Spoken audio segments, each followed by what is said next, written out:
Hey, how's it going, everybody? Will Curran here, and we are getting ready for another episode of Event Icons, episode 131. Wow. Time flies.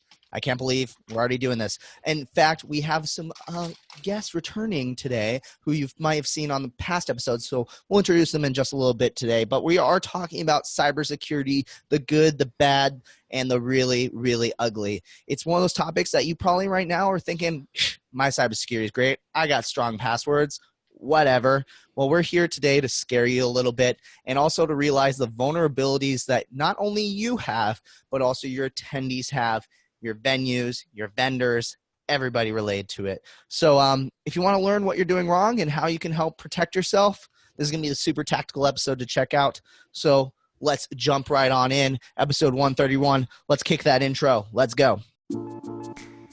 It's Wednesday at 5 p.m. Eastern, so you know what that means. It's time for another episode of #EventIcons. Presented by Endless Events. The show where you get to ask the icons of the events industry anything.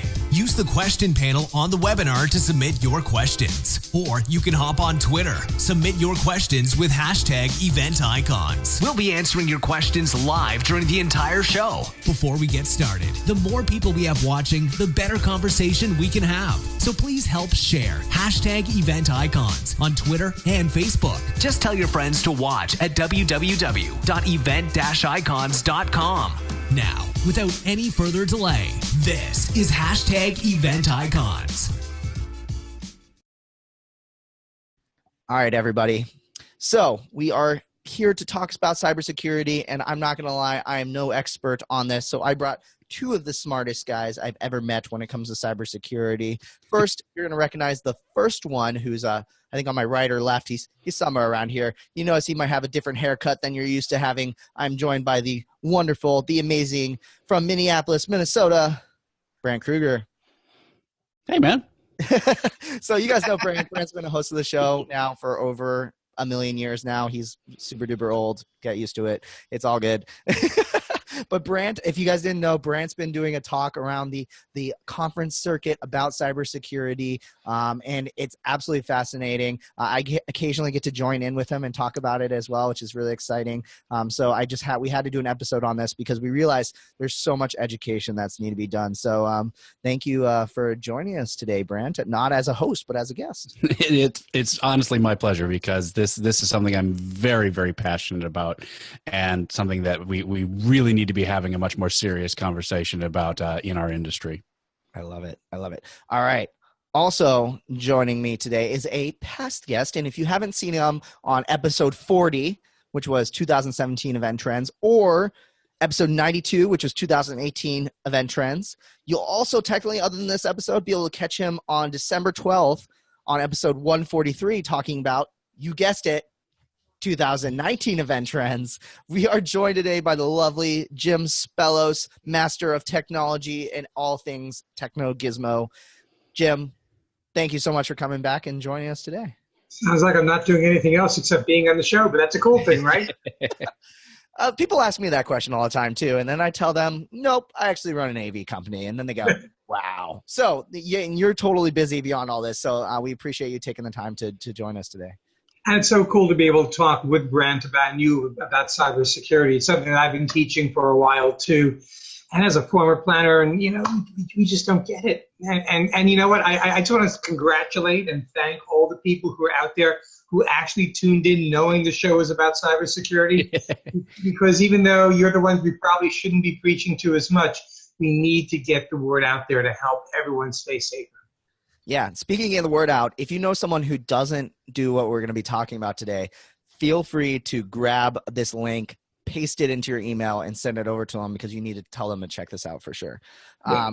So we have a lot to talk about, so I want to dive into it. But before we do that, obviously, it's been a while since we've seen everybody on the show, and Brandt as a guest and Jim as a guest as well. So I want to give you guys a chance to kind of talk about what you've been up to. So let's kick over. Jim, can you give everyone kind of an update, since December of last year? What have you been up to?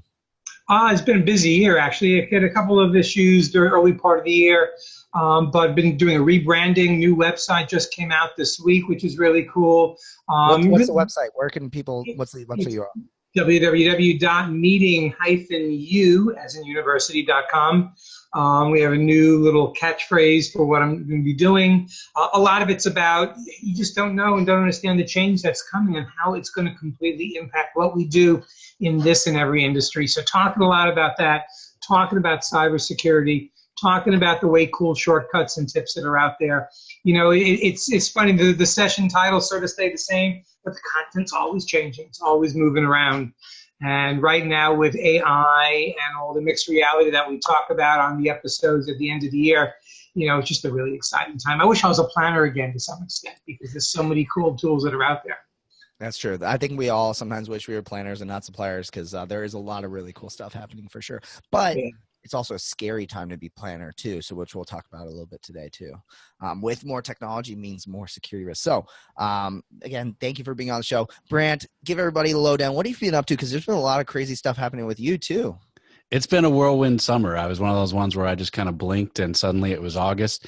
I just came in off of a 7-day road, 7 days on the road with back-to-back gigs on the freelance side, and getting ready to roll into a fairly busy October between Connect Tech in Las Vegas and then jumping over to IMEX, which will remind people again, folks, we're going to be broadcasting live from IMEX. So we'll hope to see you all there. Be sure and stop by at usual time from the show floor. And then rolling into a technical producer gig right from there. So pretty much home for a day and then back out on the road. That's really where the niche is starting to be right now, being that kind of technical producer, handle all things AV for your kind of small to medium sized gig. You're not quite ready for a production company, just need a guy that can come in and get you 2 to 3 AV bids and be there on site to make sure it all goes ready. They're not ready for Will yet. But nobody's ready for Will. So This is true. In a good way. Yeah, so it's been a great summer so far. I can't believe how quickly the year's been flying, and it's been awesome that I've been able to be on either hosting or now on the show as much as I have, considering what the schedule's been.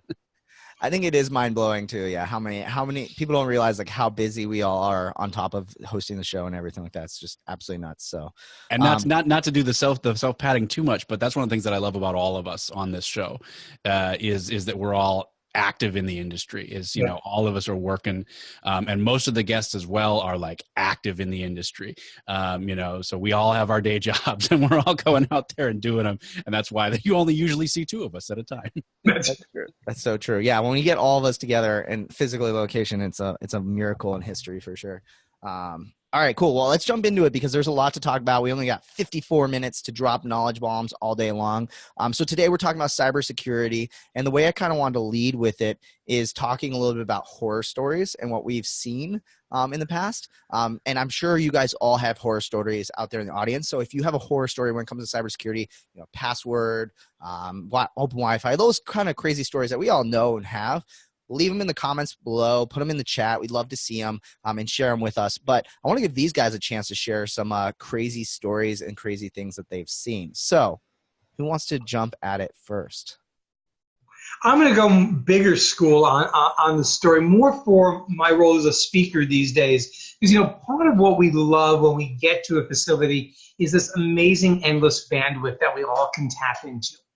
And, it's like the holy grail at a certain point that, the facility has so much bandwidth and the speed is so good that you don't have to worry about anything. So I'll keep particular venues, not named. That's the way you want to do this, well, because I'm cool talking about cities as well. But there was this one city in particular that I went into, it was about a year ago, and it was zooming. The high speed was phenomenal.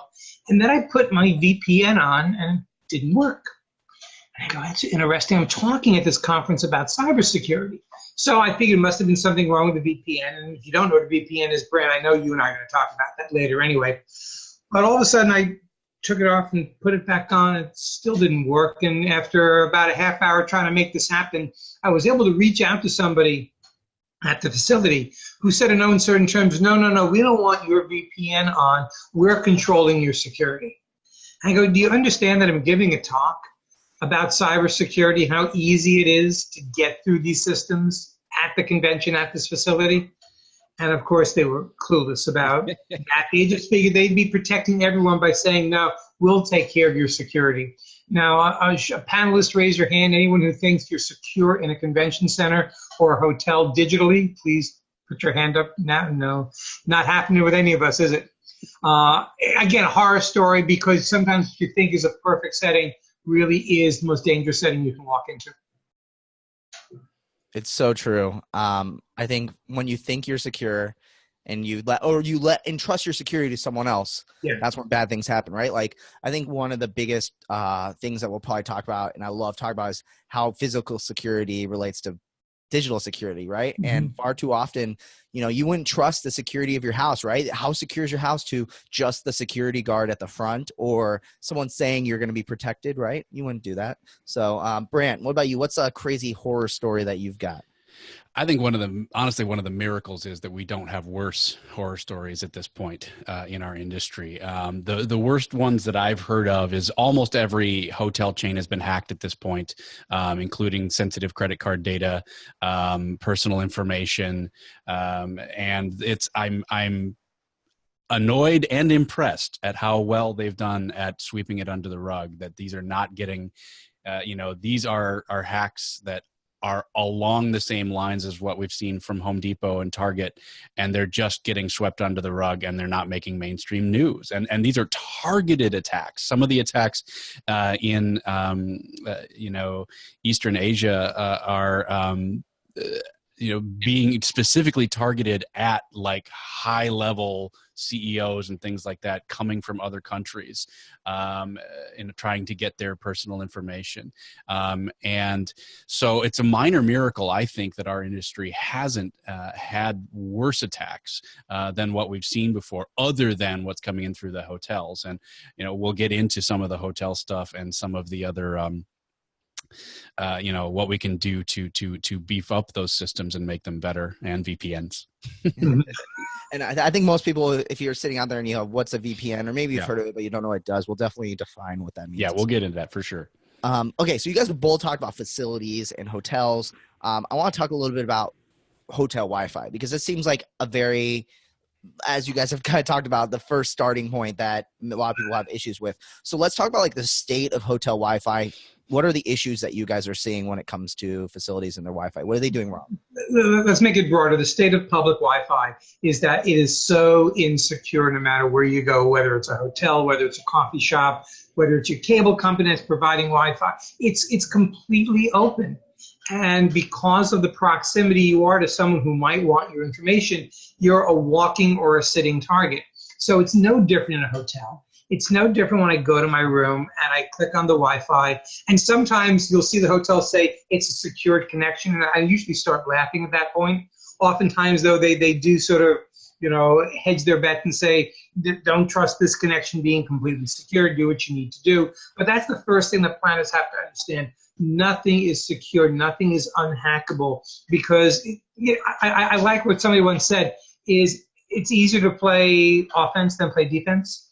And playing offense are all the hackers. And they are ahead of the people at facilities, at hotels, at convention centers, trying to prevent that. So it's always going to be advantage to the hackers in this conversation. The question that you have to have is, how much sensitive information are you putting out there without taking all the precautions to even possibly prevent anything from happening? So it's a wide open landscape, and I think that's the major issue that planners just have to understand every time they walk into a hotel. Jim, can you kind of explain define the difference between a secure Wi-Fi network and a not secure Wi-Fi network?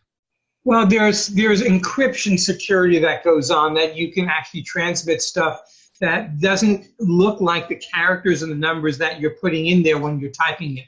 It'll pass through the hacker's software as asterisks, essentially. So you're sending an email out, and content, the subject line, everything, letter for letter, is being shown in the hacker software, which, by the way, is free software that they can get, and they can learn completely free of charge online. So you need to make sure that there's encryption. There's a high level of encryption that is being done at the point of facility, as well as on your computer, to ensure that level of protection.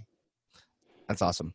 Go ahead, Yeah, Brandt. and I want to be really clear about something there that kind of blows people's minds away. It's one of those ones that's like, huh, what? That doesn't make any sense. So if just putting a password on your Wi-Fi network, an actual, not going to entering a meeting code or something along those lines, but an actual password on your network, even if that password is 12345, and even if you publish that password on every single piece of paper at your conference, including the toilet paper in the bathroom, that is still more secure than not having a password on your Wi-Fi network, because all it does is it takes that level of encryption and takes it up one notch and makes it so it's harder to just passively sit and let that data come to a potential malicious actor.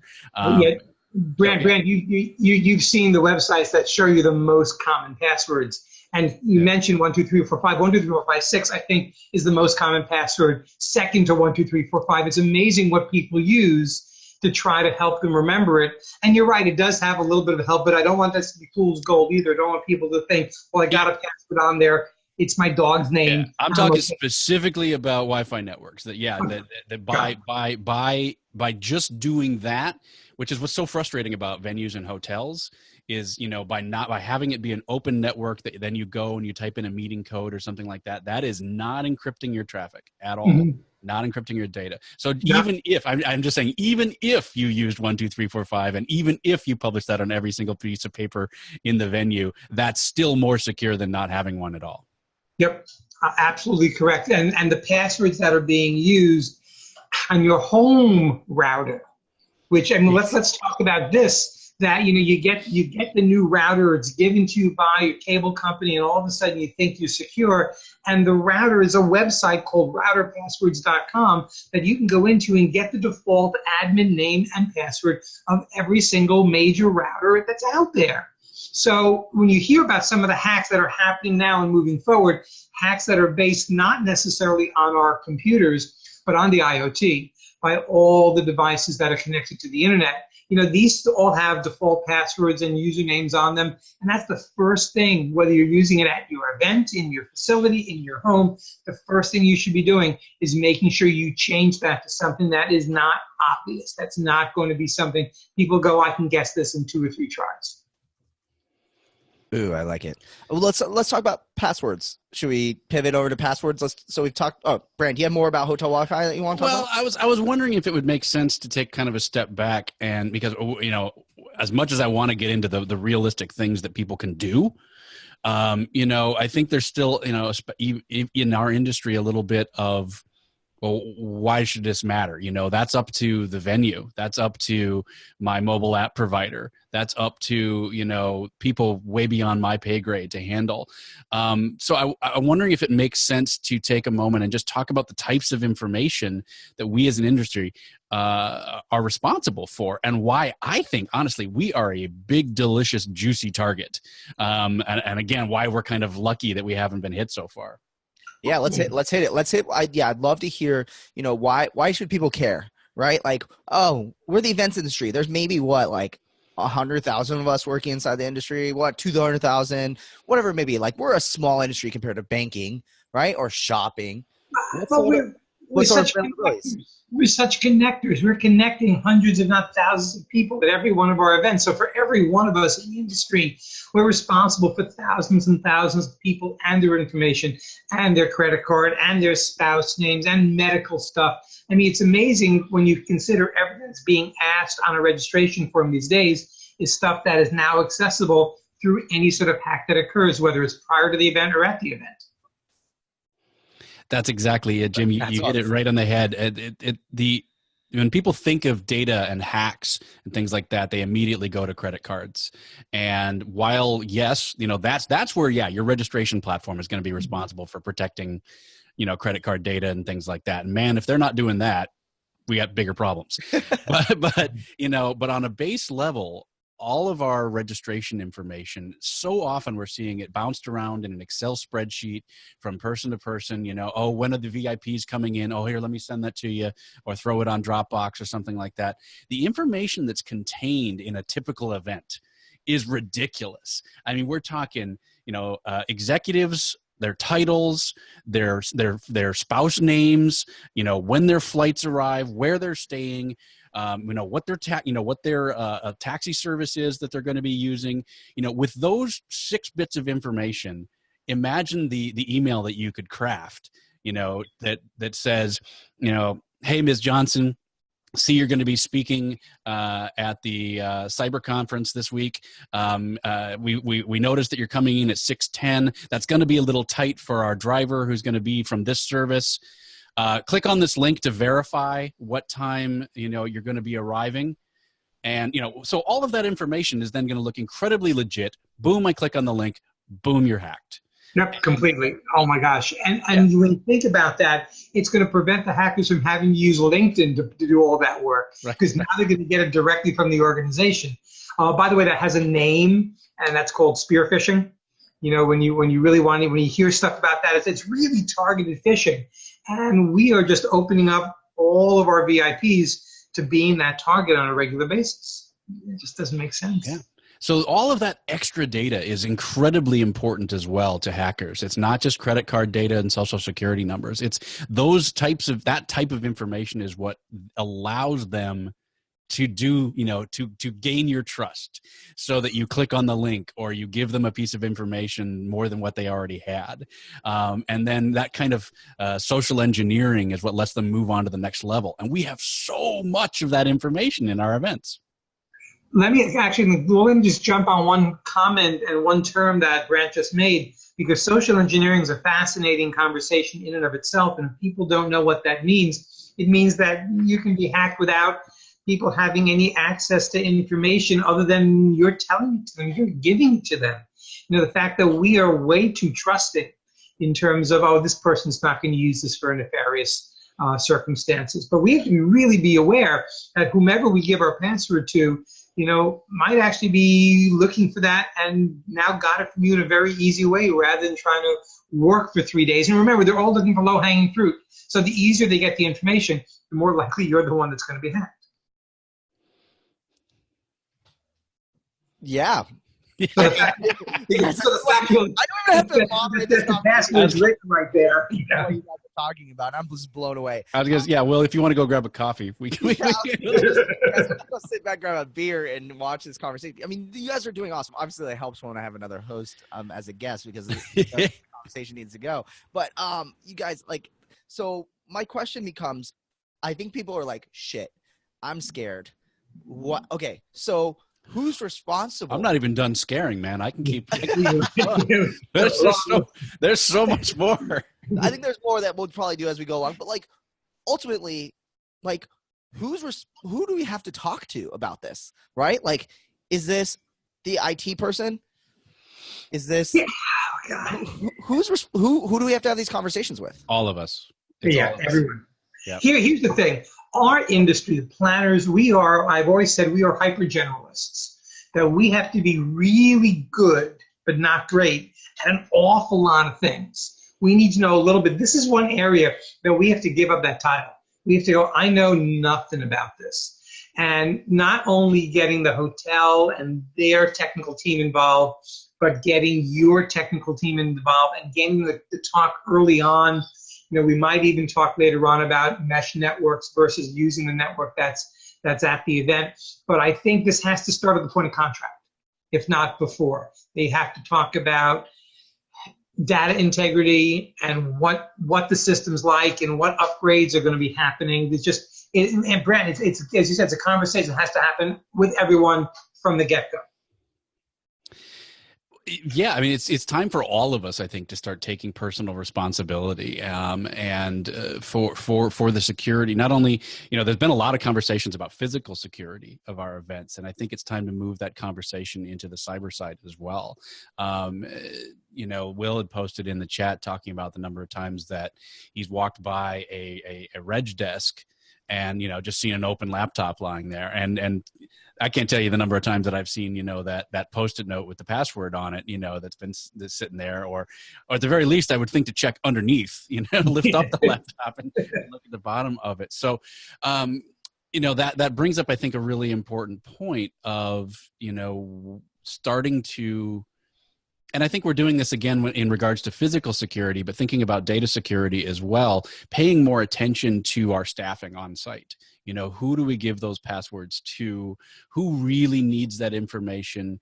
You know, what can we do to restrict that information? I'm seeing large companies, especially financial companies, are starting to require companies to sign, you know, data privacy sheets saying, you know, this information will be destroyed after the event. Will, you know, you and I both work in production. The number of times that we've been handed a flash drive with, you know, this year's private, you know, fiscal projections, you know, laid out in a chart that, you know, and here you go. And, you know, and we just walk off with it at the end of the day, you know, or. Yeah, the sad part is I can tell you how many times no one ever asked us, did we wipe these laptops? Yeah. And if anything too, people get angry if we do within like 24 hours. 2 weeks later, do you guys still have that PowerPoint? Do you still have that PowerPoint? I'm like, no, like I deleted this a long time ago. But like, how many times no one ever cares to ask? And I get it. It's an assumption thing, right? Like security is this big, like I assume nothing's going to happen and it's going to be fine. And that's fine to live in that world. But like, you also need to have these checklists built in. All it takes is for you to build a process and the follow-up process. I feel like after that, sorry, Brandt, I totally interrupted you.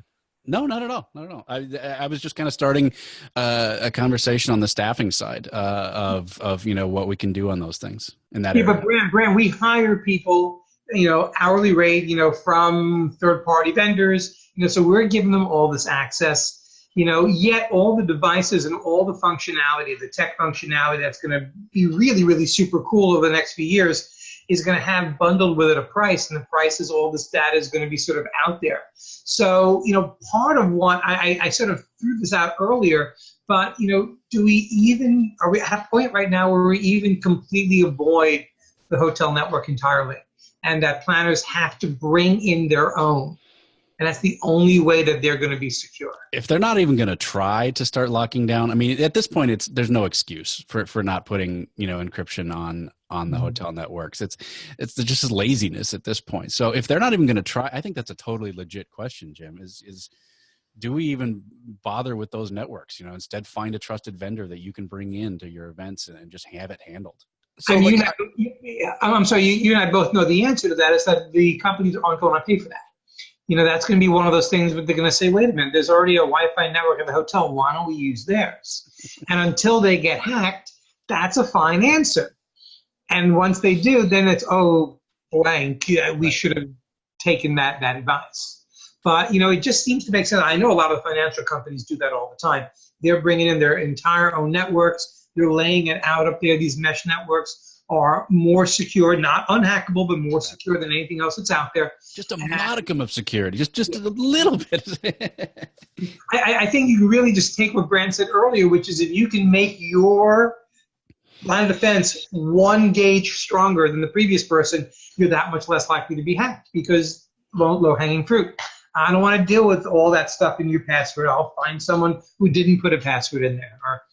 Well, that brings up a really good idea. So, like, we've been having a lot of conversation on the AV side about how hotels are now charging ridiculous fees for Wi-Fi because they realize that, oh, hey, you don't use our in-house AV coming. Well, we're going to charge you $30,000 for Wi-Fi. But if you use them, we'll give it to you for free, right? So that's a whole separate conversation that I've done webinars and conversations about and cried about at night when I think about losing business because of Wi-Fi. But this also creates a great opportunity because you can kill two birds with one stone. I'm thinking, hey, why are we not having a conversation where you're saying, hey, it needs to be secure? If so, immediately your ability to bring in Wi-Fi is gone and it destroys the conversation. It gives you a reason to bring in a third-party vendor, which, like you guys are talking about, is possible. No one really knows this, but similar to 6 years ago, Brandt, I don't think you remember with AV, people thought, I can bring an outside company to do the AV? No way. Like, it's that same thing with Wi-Fi now. It's the wild, wild west where we're charging whatever we want, and it also gives you an opportunity to have unsafe Wi-Fi and things like that. So I'm just getting all excited about this. What if a planner went to a facility and said, okay, I'll make you a deal. I'm going to pay your price, but you're going to sign on the contract that you're liable for the financial obligation of any hack that occurs and any issue in terms of data being stolen from us from the point we get into the hotel to the point the last person checks out. Where's my notebook? I need to write that down. No, it'll never be signed, right? Yeah. I've often said in the past that the fastest way to make something like that go away is to ask for paperwork. So it's the same thing with rigging, right? Well, that, you know, when they're forcing you to use a certain rigging company or something like that, great. I would love to see their insurance, and I would love to see their paperwork, and we want our company put on your insurance rider. That's a fantastic idea, Jim, being able to come in and say, okay, that's great, but you're responsible. You're liable. Yep, and we will lay out what we have here and all the data and all the people's names, so you have this access. It'll never happen, but it'll certainly make that whole "you have to use us" and bundle issue, then make them think a second time. And quite frankly, I don't want to take this away from the hotel unnecessarily. I want everyone to step up to the table to provide proper service that's going to protect everyone and allow everyone to do their business successfully. And that's my question is, who's going to be the one to, I'm sorry, who's going to be the one to step up, right? If only there would be, a hotel chain that, you know, just like Apple is positioning themselves as being kind of the security minded, we're not going to sell your information company, you know, that has a lot of appeal to people. Who's going to be the first hotel chain to step up and say, we're going to make sure that, you know, your data is secure. We're going to do all this, that, and the other to make sure that it is. We're going to provide private, you know, networks, all that kind of stuff. Somebody could really step up, has an opportunity there. You know, but that's happening at the same time that the virtual reality and AR and artificial intelligence is gathering more and more data. You know, it's certainly two worlds colliding, and I don't see the world of security winning that fight, at least at the outset. Something I've always thought that's interesting about this conversation for most people is this conversation isn't a conversation about security. It's a conversation about privacy. And I think that we've gotten these two terms confused. We sold our privacy out 20, 25 years ago. Get over it, okay? We don't have privacy because we sold it out for convenience. And that's okay. You know, we want the coffee shop to know what we want when we want it, so it's ready when we get there. Where it turns that corner is when all of a sudden we're not secure, when critical information is being stolen of ours, we're losing money, stuff like that. But I think for a lot of planners, when they hear this conversation, they still start thinking about this as a privacy conversation. And I just want to make sure we're clear. This conversation has nothing to do with privacy. This is flat out how we secure and how we maintain the security of the people who are with us at the event. That's true. End of preaching. No, it's a good point. It's an important point to say that that's a difference. Yeah, so we have about 30 minutes left or so of this episode. So if you guys are okay, I'd love to start getting tactical, like what you can an hour and 30 minutes left, you said? 2 hours, 30 minutes, you said. Okay, 2 hours, 3.5 hours left.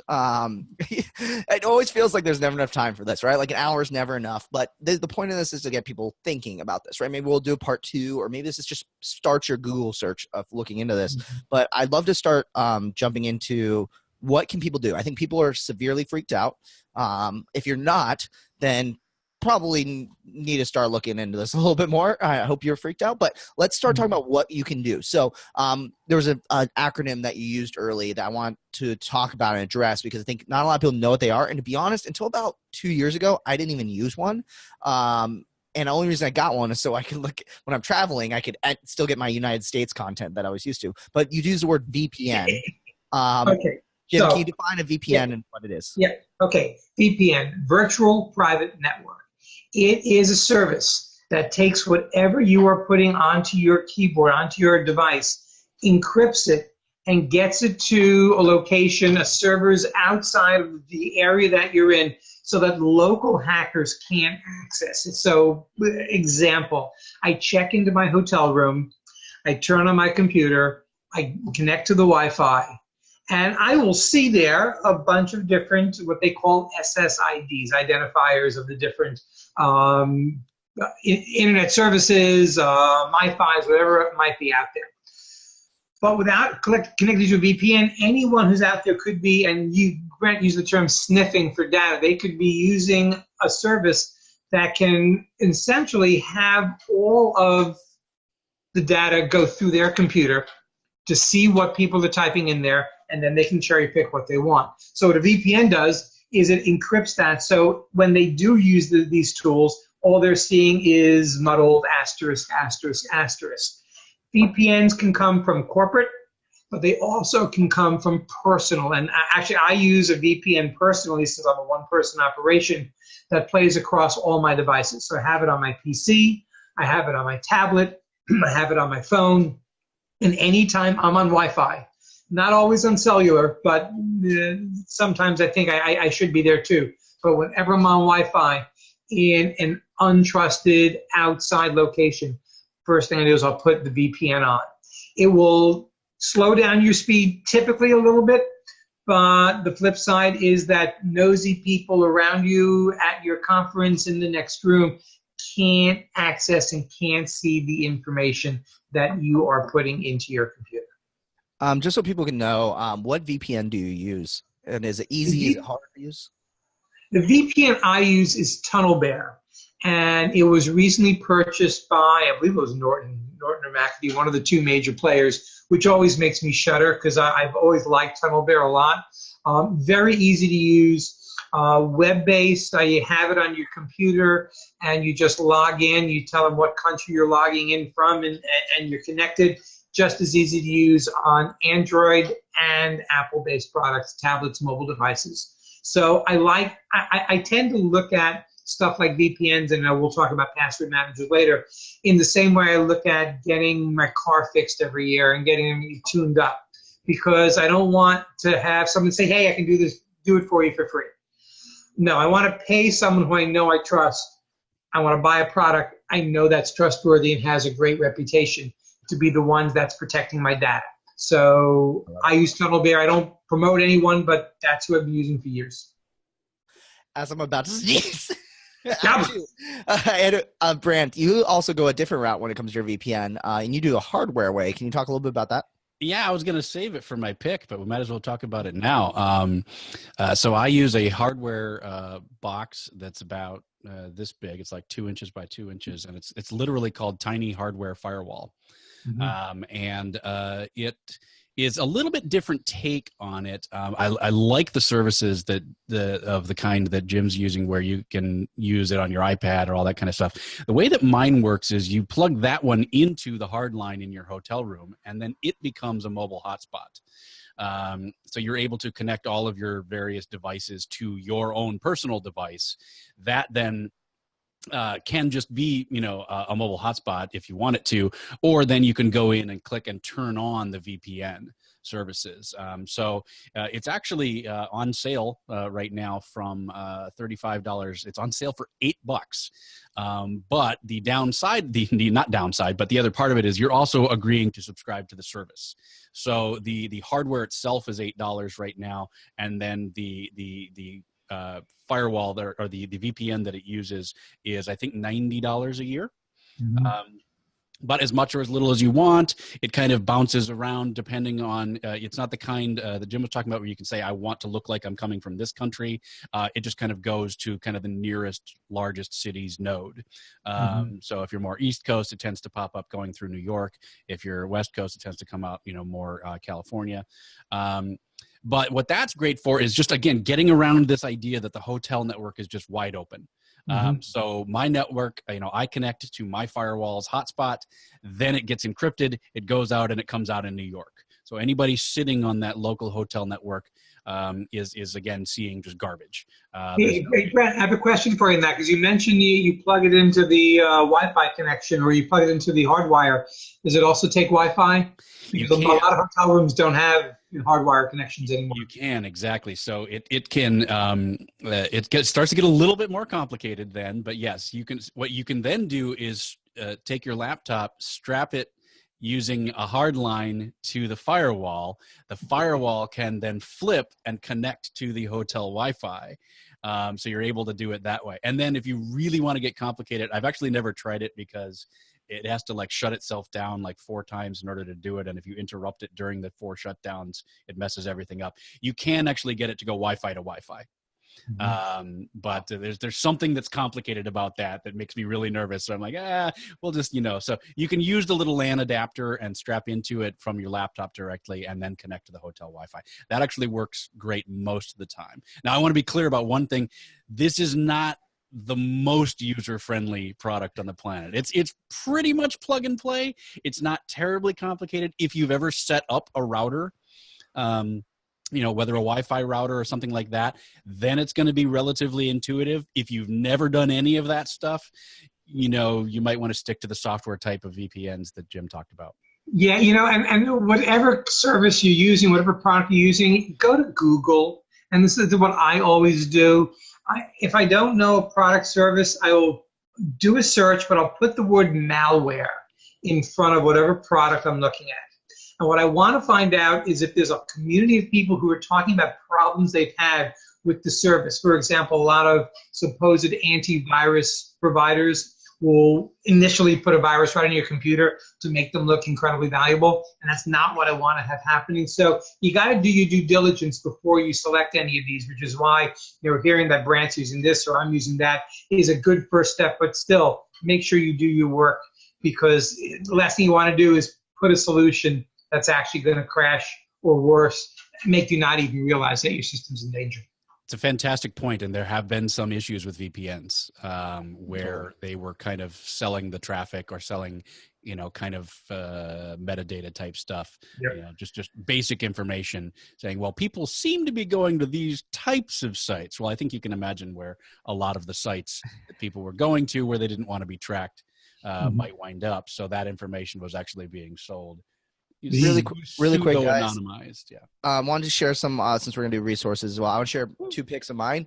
Like Jim, I like to Google the crap out of things before I use them, especially if I'm installing them on my computer. So one thing I always do is put the word best and then best VPN. And then I don't just look at the top result and see what they say. I look across all of them and cross compare. So if there's a lot of people saying the best one is this, one that I found that was highly rated, inexpensive, and looks like it has a 1995 website that looks really sketchy, is Private Internet Access, but a lot of people liked it. It's pretty fast, allows you to pick the country. Same things, it's like Tunnel Bear. Just another one to check out. It's like $4 a month, super cheap. The one that I'm gonna get, and I'm gonna pivot to another tool that we all should have. One I recommend is called Dashlane. Dashlane now has its own VPN. And yeah, I know we're eventually going to convert Brandt over to our password manager of choice. Yep. But it's also password manager, identity protector. It does all these other things. You can go to the site, look up all the features. I love it, but it has its own built-in VPN now, which I love. Brandt has in the chat. By the way, if you're not in the chat right now, you're missing out, because I'm dropping all these resource links in here, so you can literally click and follow along as we're going alongside. So make sure in the future, tune in live, join us in the chat. If you're watching this not live, it's down in the resources section. If you're on YouTube, you got to click the blog link. Boring stuff. But Brandt recommended wirecutter.com. By far my favorite website in the entire world, now owned by the New York Times, I believe, and just amazing content. They take not only their reviews, but then they look at reviews of reviews. Yeah. So like meta finding the best stuff. Oh, I love Wirecutter. Check it out. They don't mess with, here's the top. It's like, this is the best one. This is the best one. Don't mess with it. Here's the second picks. It's all about trusting your resources, though, and that's what we got to do. We got to make sure, especially in this day and age, that we're trusting the people that we're asking the questions of, which is why you got to be slick with Google. I mean, a trick that I always use with Google is if all of a sudden I see the same word coming up in all the reviews, if you put a minus sign and followed by that word in the search bar, it's a stop word, and all those will get taken out of the result. So now you can quickly filter down what you don't want to see. So it's a great way to make sure that you really have the ability to have that search honed in on what you're looking for. I love it. So let's talk password managers. Everyone needs to have secure passwords. This is the easy one, so I don't want to spend a lot of time on it, because a lot of people know you can't have 1, 2, 3, 4 as your password. You got to have these super secure long passwords. But real quick, let's quick hit favorite password manager. Why? What are some features you like about it? Dashlane, easy, cross-platform, reasonably priced. Allows me on mobile to be able to one-tap will open up sites if I want them to automatically. I think the question we have to talk about in like 30 seconds is this idea for people who don't have password managers of what if my password manager got hacked? Wouldn't I be in trouble? And I think you do use LastPass, Brandt. And LastPass was hacked, and guess what? Nobody's data got compromised in that. So I think the question really is, you don't avoid a password manager because it could get hacked. You run to a password manager because you will be hacked otherwise. So that's my Dashlane 2 cents. I love it. And I don't like browser-based solutions because I think it's dangerous having it there. I'm not going to say in the cloud because everything's in the cloud, but it's dangerous having it browser-specific. Yeah, don't do browser. I'm just give 2 quick things I love about Dashlane. Sharing passwords. So I'm a part of ILEA, and you obviously have tons of passwords for your association to Instagram accounts. I can share those passwords, and then if someone leaves the organization, I hit revoke, and they no longer have the password. I love that feature. Other feature that I love about Dashlane, this is a pro tip, is they have a share this with your friends, and you get an invite link. Every person that you invite, you get 6 months free of their premium version. So what I did is I did that for about 2 years, and I had like about 20 years worth of free password manager. So you don't even have to pay for this stuff. Like a lot of them have affiliate programs that you can share with it. And then like now they have the VPN. One other cool feature they have now is identity protection. So I applied for a credit card like yesterday, and it popped up and said, just so you know, new credit alert. There's someone applied for a credit card instantly. And that's something you usually have a separate service for, which I love. Dashlane's like holistic. But Brandt, you have a couple other ones that you like a lot. They're all great. Well, yeah, I mean, I can say, LastPass is the one that I use. It has all of those features. So there's definitely feature parity there. The reason that I go with it, honestly, is because of the security professionals that I trust, specifically Steve Gibson, who is head of Gibson Research Corporation. He's the guy that literally coined the word spyware, I believe. They let him go kind of under the hood and look at the code on LastPass to make sure that it was truly trust no one. And when we talk about that phrase, trust no one, it means that literally LastPass does not have the keys. So you are able to, like you said, if they get hacked, all the hackers get is garbled information. It gets encrypted locally on your side. So that was, that testimonial to me was what really raised the bar for them. All of those same features. It changes your life, folks. That's what it boils down to. You don't have to remember all the passwords. Oh, I have to have this algorithm where if it's this kind of site and then I add my wife's birthday and then, all this kind of stuff. Because then you're just going to wind up reusing passwords, and that's how you get hacked. I have probably 300 sites plus at this point in my LastPass, and I can't say every one of them, but almost every one of them has, a unique, strong password of numbers and letters that I don't know, because I only have to know the one password to LastPass. But about that conversation, you better remember that password. That one, yes. Because they don't keep it for you. LastPass doesn't, Dashlane doesn't. So if you lose that, you're going to be asking for new password confirmation on an awful lot. They have offered kind of in an acknowledgement of that there are now less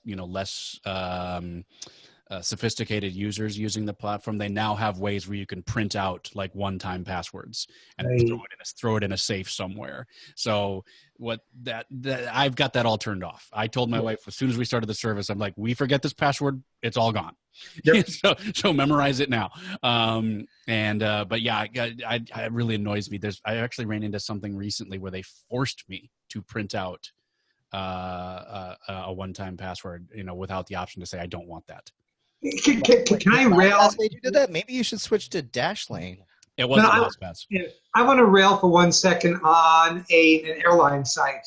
I've never seen this in the past couple of years. I'll keep it nameless again, but the airline that I use a lot, when I log in with Dashlane, the username and the passwords appear in their actual letters and not as asterisks. So if somebody was over my shoulder, and that would appear, all of a sudden I go, oh my God, somebody saw my username and password. I can't believe that a product would be designed today that would not have all of that encrypted from the point you put it in there. I was learning how to code web pages 10 years ago, and we knew how to do that. Right. That's ridiculous. This is more of a smaller one, but people who force you to not have, they say like, you can only use these 3 symbols or types of symbols, or it can be only 10 characters long and not 15 characters long. Yeah, they lay out exactly what the password is. It's a minimum of 4. It's a maximum of 8. It has to have this. And all right, you've just eliminated so many possibilities for the potential bad actor.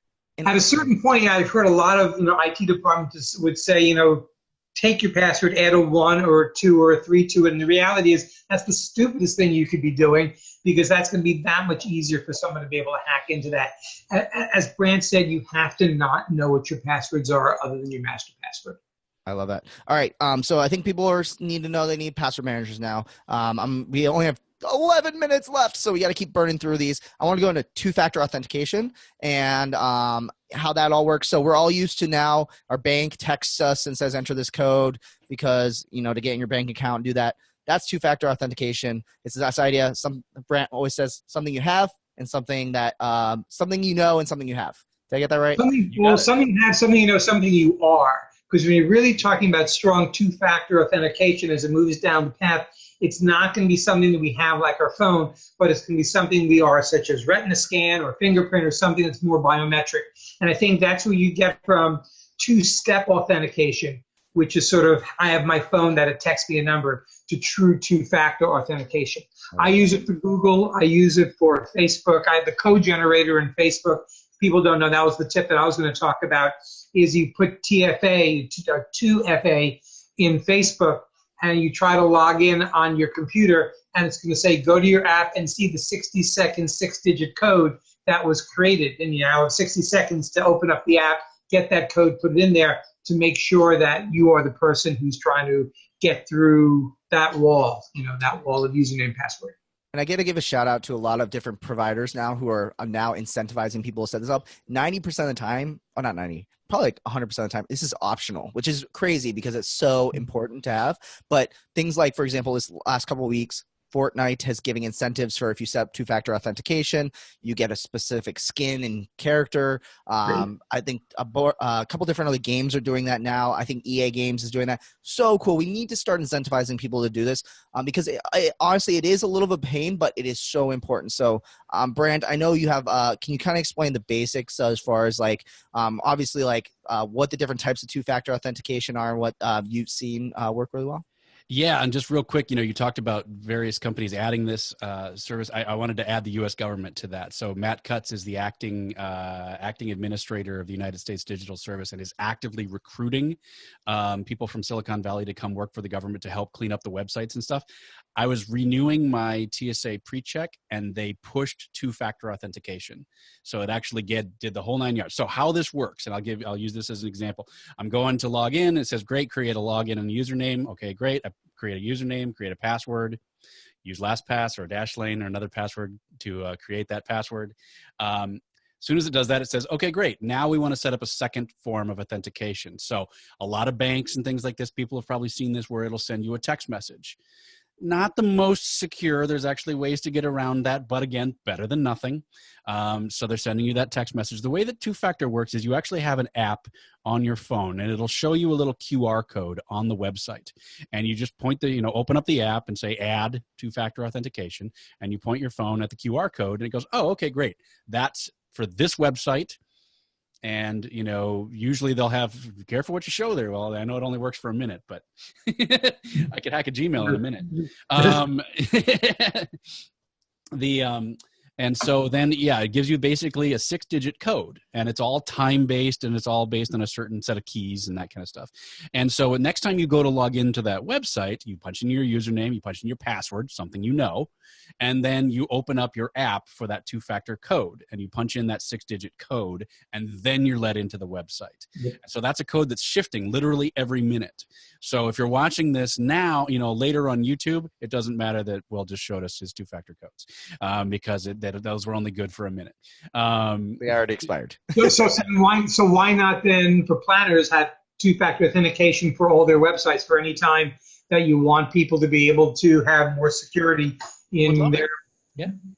Just makes perfect sense. Yeah, the only drawback is that much like the password managers, now you start getting a list. My list is starting to get pretty long of two-factor sites because in addition to Google, you can get it on Dropbox, you can get it on Microsoft, you can get it. My website development is on there. And that's where hardware keys come in helpful, though, right? Yeah. So I'm recently geeking out about this. This is the Google Titan key. It comes with a physical USB key, which I'm not going to lie, I don't know where it went, which is really bad.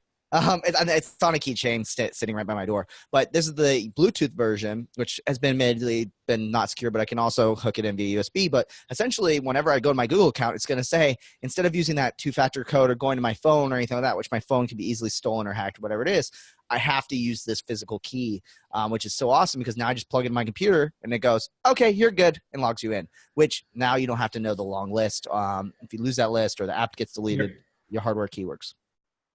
It's literally just a USB. Government computers work that way. You don't get into the computer without that. I'm sorry. And the reason why this Titan key is so exciting is that Google recently, you can buy us now for $50 or whatever it is. Google came out with a study and they said, we have never been hacked. No Google.com employee accounts have ever been hacked utilizing their hardware keys plus, the normal password systems they use. And they're saying look, you can't hack any of our employees' accounts because of how secure this is. So, awesome. If Google can do it, why can't you, right? All right. I hate the fact that Google said that because that's a challenge now to all the hackers out there. Always. True. And then we're going to go into, but then at that point, they'll probably implement three-factor authentication, right? It'll just go on and on. And the biggest thing is that, guys, I think we talked about, and Brandt's kind of hinting at, is it's going to make things slightly more inconvenient. But that's what everyone said when they first got home security systems. Man, I have to type in a code. What if the alarm goes off in the middle of the night because I accidentally opened up a door? It's all creating inconvenience, but it gives you the peace of mind that you're secure. We have 6 minutes left. So I think this is going to be a two-parter because I see a list of questions still to go through. And we only feel like we touched the surface. But what I want to do is really rapid succession, do one tip, and then maybe one more resource that you guys have as well. So what would be your guys' kind of one tip that you have for event planners, security related or not? What's something that they can start implementing today with their events? Talking to the hotel, talking to everyone in the tech area. Matter of fact, I think you have to look at the people on the tech side of the hotel the same way you look at CS. That they are going to protect you, they're going to deliver for you, except what they're going to be doing is behind the scenes. Establish that relationship from the get-go. I love it. Start those conversations. Brandt? Yeah, for me, number one is password manager. Number two is probably pushing venues to secure their networks. Again, just it absolutely boggles my mind that we still have open networks on hotels and venues. It absolutely boggles my mind that people know how Wi-Fi works at this point. And so I think at the beginning it was, well, we don't want 50 people coming up to the front desk confused about how to get on the Wi-Fi. At this point in time, people understand how Wi-Fi passwords work. So it's a cop-out at this point. So that's my two. If I had to pick one, if you're going to do anything, password manager. But then just pushing because if you push them, you can get them to do it. I've seen it where they will create a private network with a password on it. That you can then distribute to your attendees. Just to get the a modicum of encryption on there. I love it. Can I add one thing? Never use a USB device. I'm so tired of seeing people passing information and claiming the cloud is insecure when it's really the other way around. The USB is such an open form for malware and for viruses to be spread. Just stop using USB. And unfortunately, Will and I are both in a world where we're nonstop being handed I know. USB drive. Here's my PowerPoint. Great. It's just you don't take that USB drive. It's like, ew, can I put a condom on this thing before I put it in?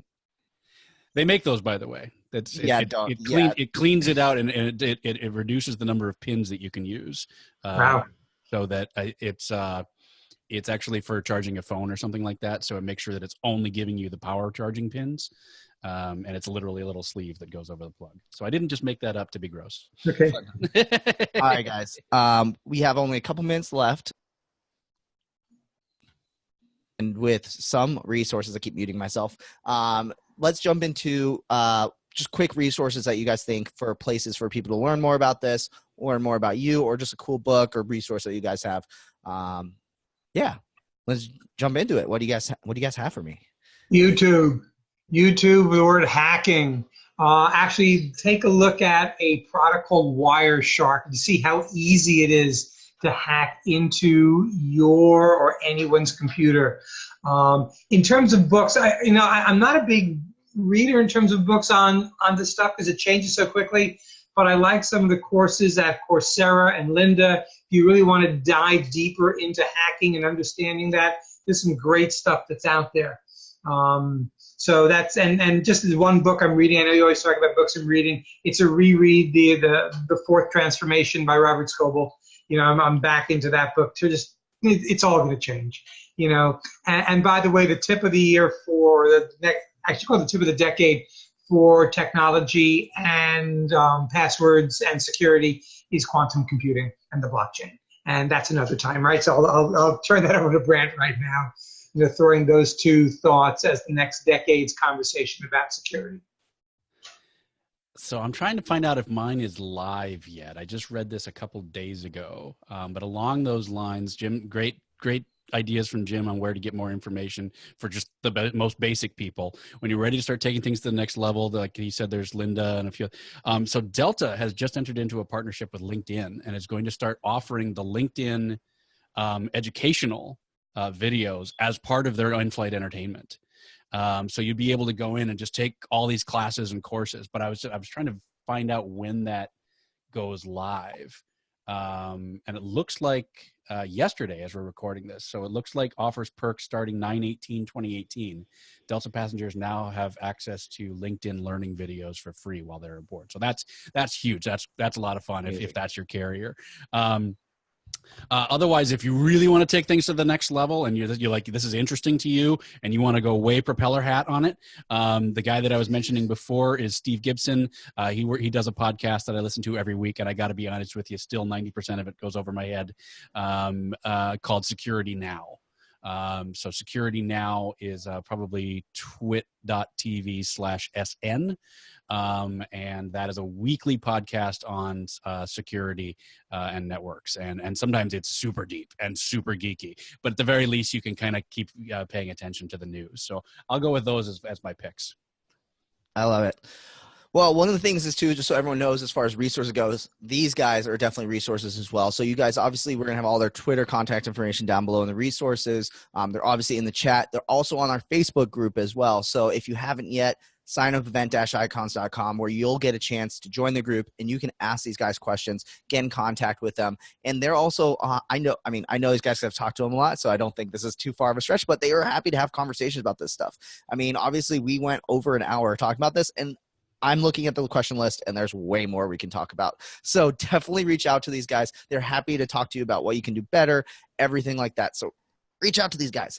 But we got to wrap up. Oh my God, an hour has gone by and it's just so fast and just so amazing. And I think we have learned once again that there's never enough time for cybersecurity. So big shout out and thank you to Jim and Brandt for joining us today and dropping so many knowledge bombs. I basically barely had to host the show. Let's be honest, guys. So thank you guys.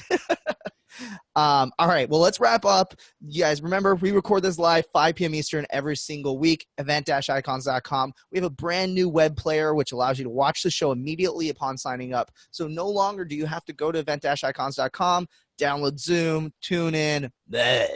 Now you just literally sign up and boom, it'll take you right to the player. So it means that literally you can even join us halfway through an episode if you'd like to and you missed it at the end. So definitely come join us. Also, don't forget, we syndicate this everywhere. Go check it out, iTunes, Stitcher. Leave reviews. Help promote the show. We really do appreciate it and helps get the word out there. And then also, if you haven't already, again, go to event-icons.com, sign up, get that exclusive invite to the Facebook group because that's where all the awesome conversations continue all week long, not just on Wednesdays.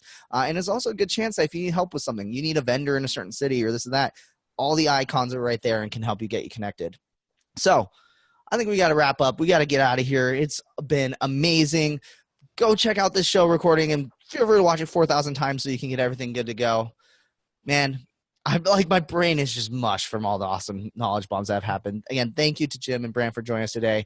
And thank you to everyone for tuning in. You guys are awesome. And we'll catch you guys all next week on Event Icons.